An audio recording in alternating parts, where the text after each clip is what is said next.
Good afternoon, everyone. For those who are listening on the live stream, my name is Ernie Edgar, along with Jamie. I'm co-chair of the Superintendent Search Committee, and our purpose today is to introduce you all to the search consultant firm that we have retained to assist the committee in the superintendent search.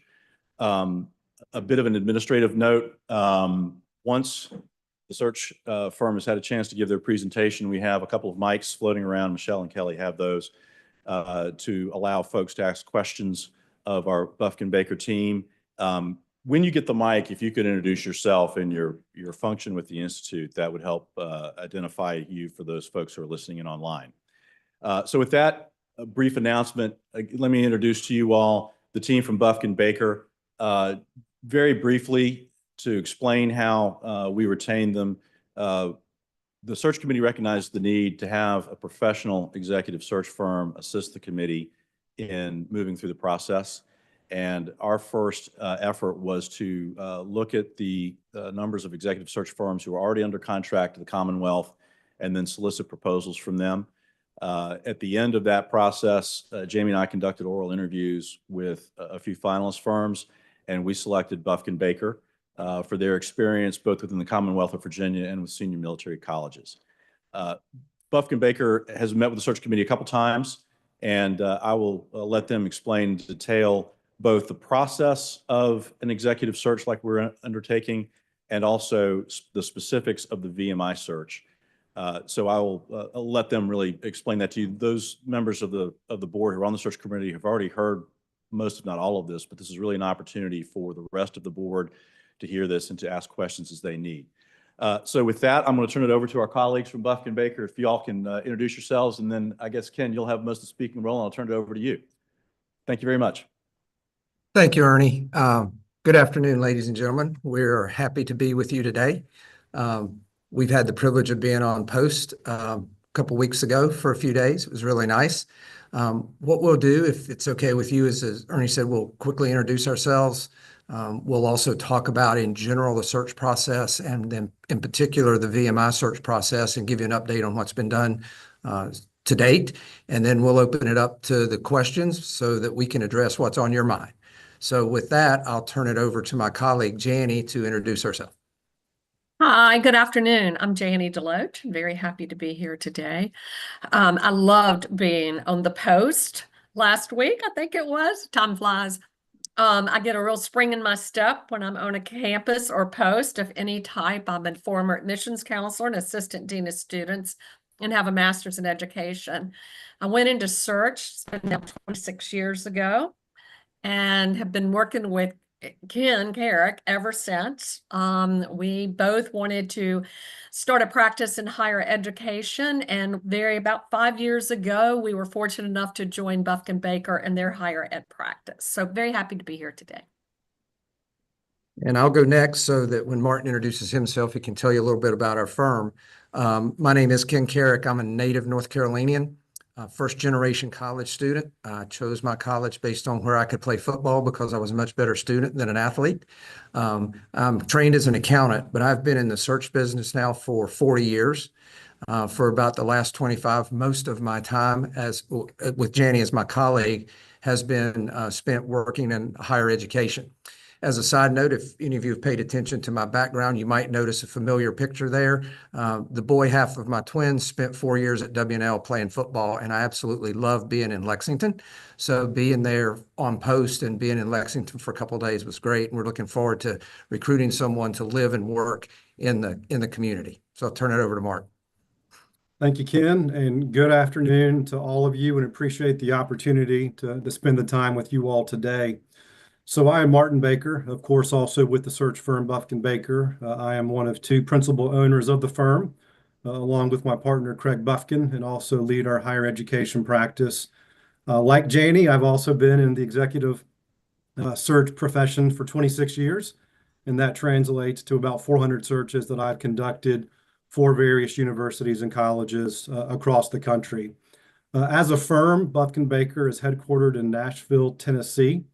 We have 6 practice areas, one of which, of course, is higher education, and we are a team of 58 altogether that make up the firm, with consultants and other team members spread around the country from Los Angeles to Cambridge to where the three of us sit, and that's in North Carolina. So good to be with you all and look forward to our time together today. Ken, I'll turn it back to you. All right, thanks, Martin. One of the things we didn't mention that'll put the higher ed practice in perspective, when Janie and I joined Buffkin Baker 4 years ago, we were numbers 4 and 5 on the higher ed team. We now have 12. So to say it's one of our more robust practices would probably be an understatement, and it's something that we really enjoy. In general, for a higher ed president superintendent search process, there are really 4 steps. And for those of you on the search committee, I apologize for the redundant nature. You've probably heard this over and over, but to make sure we cover the same thing, the first part of the process is we really have to understand our client and really understand what the need is. So that's why we come on post. That's why we talk to stakeholders. We had a robust survey, which I'll get to in a moment, but we really need to immerse ourselves in the institution and find out what you as the Board of Visitors and what the search committee is really looking for in the next leader. That understanding allows us to do 2 things. One is it helps us craft a position profile with the search committee's help, that it presents the opportunity in a compelling format. It also then helps us craft our message as we talk to potential candidates, and it helps us determine how we're going to evaluate those candidates against the need of the institution. From that step of understanding the need, we then move into sourcing candidates, which is one of the areas of Jannie's expertise, and I'll let her talk about that briefly. Once we know what we're looking for, we do original research. We will build a list of people that we think might be a good fit or might know of someone that fits the qualities and characteristics that VMI is looking for in their next leader. We still don't neglect the opportunity to post in the Chronicle of Higher Education or Higher Ed Jobs, but the main place that we go look for candidates is through a very proactive outreach. We get referrals that way. It stirs up interest that way. And that's how we come up with a group of candidates after we do some screening, which Ken will talk about a little bit more, to bring forward to the search committee for review. Which really brings us to that 3rd step, which is the evaluation. And the first level evaluation is by the 3 of us. For candidates to be evaluated, they send us materials. We read the materials. We generally have an introductory phone conversation. And for those candidates that appear to meet the qualifications and who appear to be recruitable and who have legitimate interest, we do a personal interview with them. And we actually want to get to know the person behind the resume, so that if we're going to come and recommend someone to the search committee, we're doing more than handing them materials and say, read these, tell us what you like.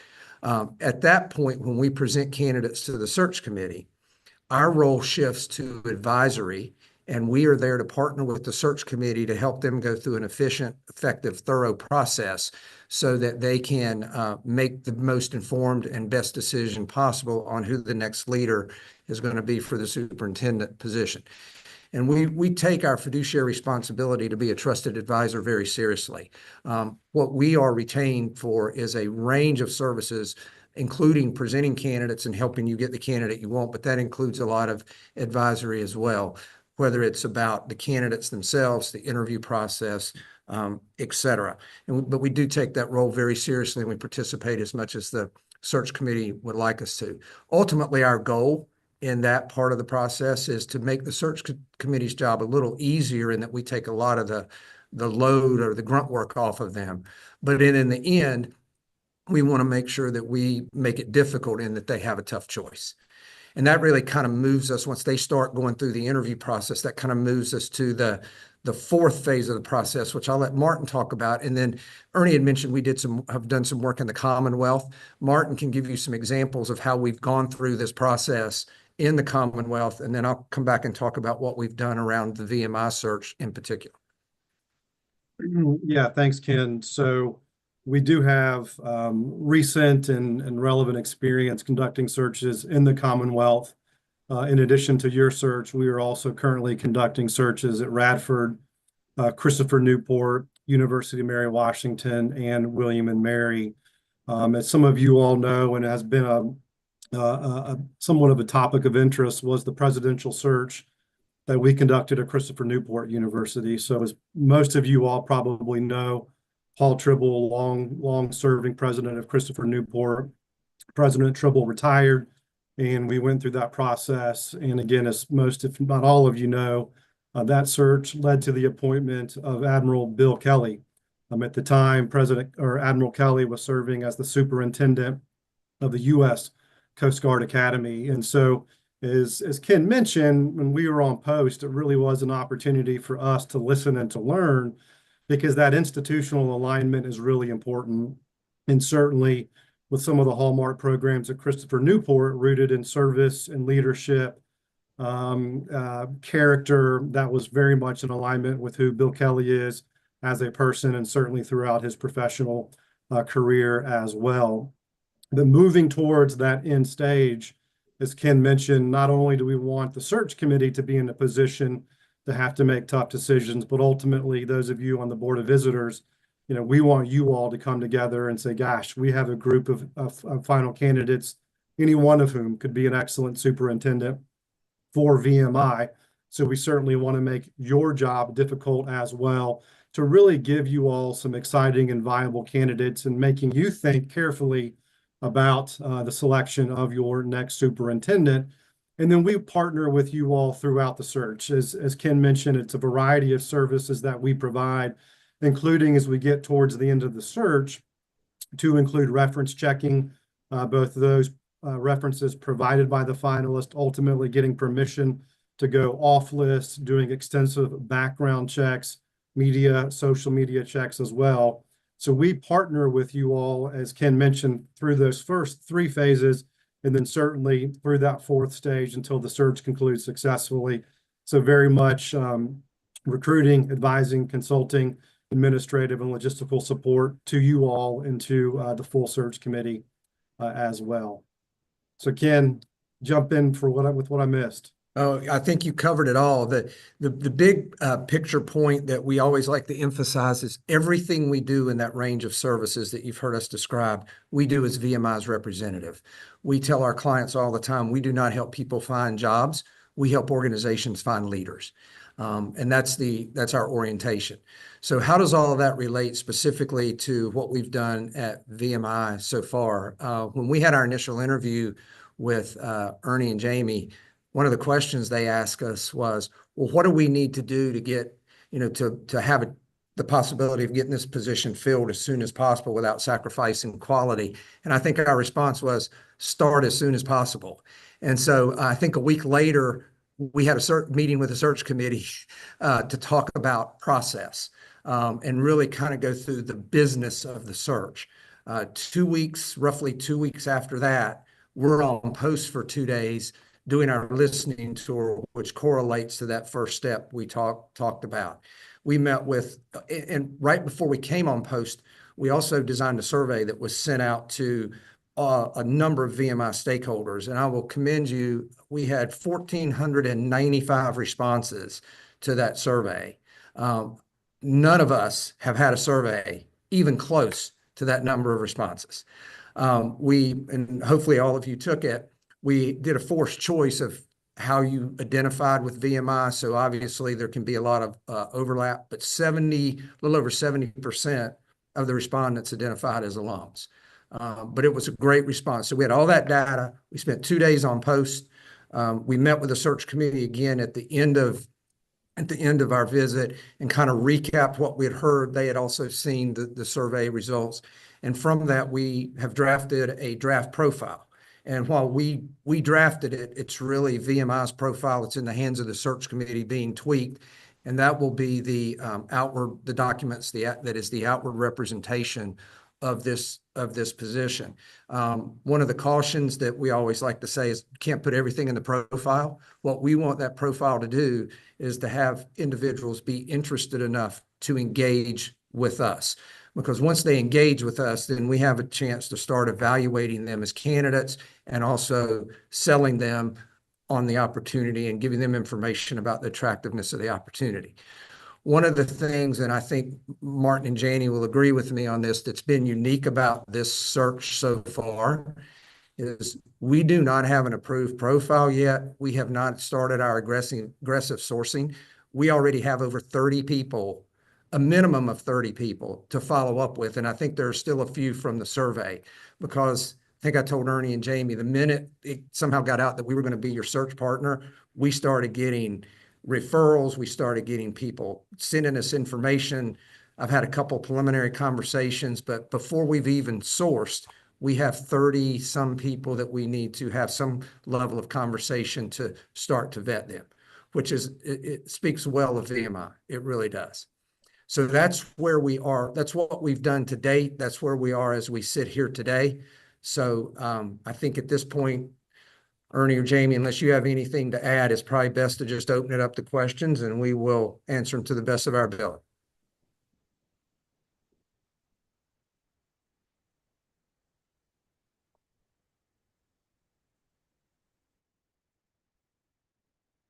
Thank you, Ken. And again, we have a couple of mics floating around the floor. So if there are any questions, please speak into the mic so everyone on the live stream can hear. And remember to introduce yourself and your role with the Institute. So the floor is open for questions.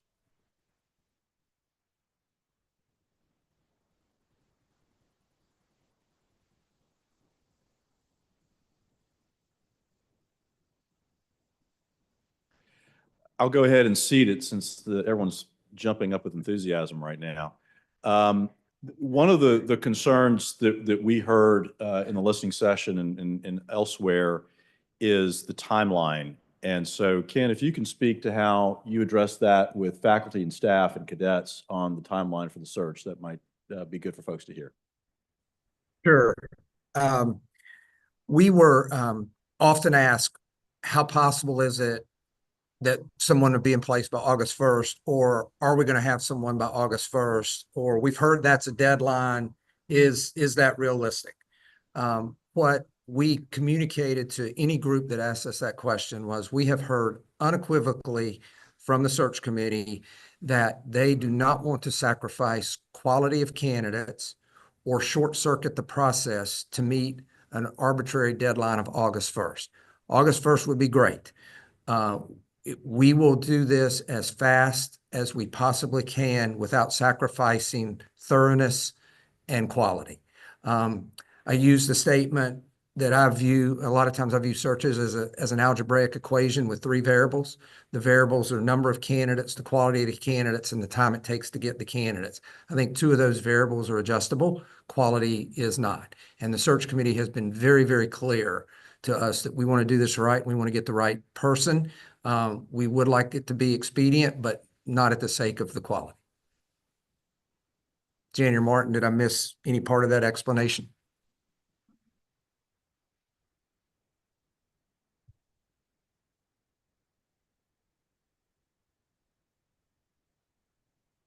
Ernie, this is Steve Reardon. I'm a member of the board. I know you stated that you were still waiting for some information back from the committee as to the profile you're looking for, but you did say you kind of narrowed it down to 30 that you want to get back with. Can you just let us know how you identified those 30? I'm sorry, I wasn't clear there. Those aren't 30 we've narrowed to. Those are 30 that proactively reached out to us or who were referred to us by people saying you should call this person. So of those 30, we don't know how many are interested. We don't know how many are qualified, but the message that they all received from us is here's what we've done. Most of them reached out to us prior to our visit to post. So they got a message from us that we're going on post. We hope to have an approved profile by early May. Once that profile is approved, we will send it to you and request a conversation. And that's when we will start our evaluation. But those 30 are just the ones that came to us. Part of our sourcing that Janie described is our proactive outreach. We'll probably reach out to somewhere between 500 to 1,000 asking for referrals, et cetera. So we're just getting ready to start that. But that 30, normally we start a president search at 1 or 2 that reach out to us. maybe 0. Here, we're starting at 30 to contact before we even have a profile, which is really unusual. So they have not been vetted.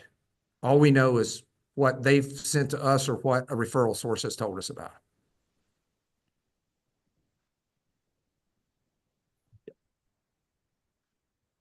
Did that answer your question adequately? Just thank you for your answer on the timeline. We're getting a lot of questions about that. I represent the team from the alumni agencies. And may I ask what a typical search for a head of school president might take? And then we'll have that. If there is such a thing as typical, and Martin and Janie can weigh in on this too, is what I consider to be typical is an institution actually kicks off the search right after Labor Day. They do all the pre-work during the summer. They get the profile ready right after Labor Day, start the sourcing, interviews in the fall, finalists in the early part of the next year, name someone in the spring to start at the beginning of the next academic year. That would be typical. I would say probably the second most frequent option would be an institution kind of starting at the same point, but hoping to get somebody to start January 1. But a lot of times when we do these searches, there is an interim in place, either for roughly 1 semester or 2, and the timeline is driven by that interim service. Martin or Janie, you want to comment any further on that? No, I think that was well stated, Ken. But those are the 2 most typical that we see. Conrad Garcia, I'm with the board. The question for you is, have you placed other leaders in military school equivalents? And if the answer is yes, what are the primary characteristics do you see of the hires that are made by those schools? Like the primary sort of, I don't know, the top 3 or 4 from candidates that are applying for the position. So I'll speak first on that. And Janie was my partner. So we did 2 searches at the Citadel. One was for CFO and one was for the director of cadet admissions. Let me start with the director of cadet admissions. He was actually former military. He had higher ed experience in admissions and enrollment at several places that were non-military. But the adaptability to the culture at the Citadel was one. And with his military background, that made it pretty easy. A passion for the education environment at the Citadel was another thing, because he was in some respects part of the face of the Citadel. So I would say, though, on that particular position, for the CFO position, the gentleman that we recruited did not have military in his background, but he understood the value of the education and the environment at the Citadel. Both of these gentlemen were also extremely intelligent, and they were both very adaptable. Now, the gentleman that went to the Citadel, he stayed about 6 years and then left for a bigger job. But even though he was non-military in his experience, he was able to adapt to the culture. And that was a huge plus for him. And he understood how he needed to interact with all the other parts of the institution to accomplish his role as the CFO and head of business. But those are the most 2 recent examples that we have. Janet, did I miss anything on either one of No, those? and I think it's something we look for in all leaders is high integrity. Mm. So above all, to meet the codes and the conduct that you require of your cadets, you want to see in your leaders also. Other questions?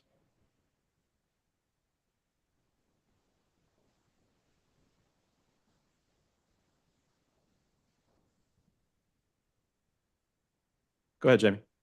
Well, I don't know if there are any more questions or not, but I wanted to thank Ernie as co-chair for all the work that he's done. And then there's 7 members of the board that are on the search committee. So that's Kate and Damon, Admiral McKnight, myself, Bill Janis, Jim Joustra, and Ernie, and then the president is very well informed as well. So if there's any questions that come up to any of you, anything that we can help address in this process, please reach out to me or Ernie or any of the members of the board that are on the search committee. We're all committed to identifying the best individual to lead VMI in the future. So that's all I wanted to share.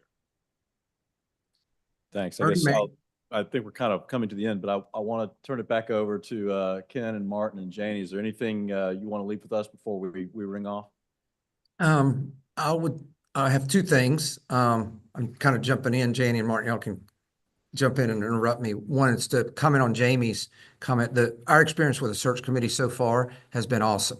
The level of engagement, the level of transparency. A good search committee can make or break a search.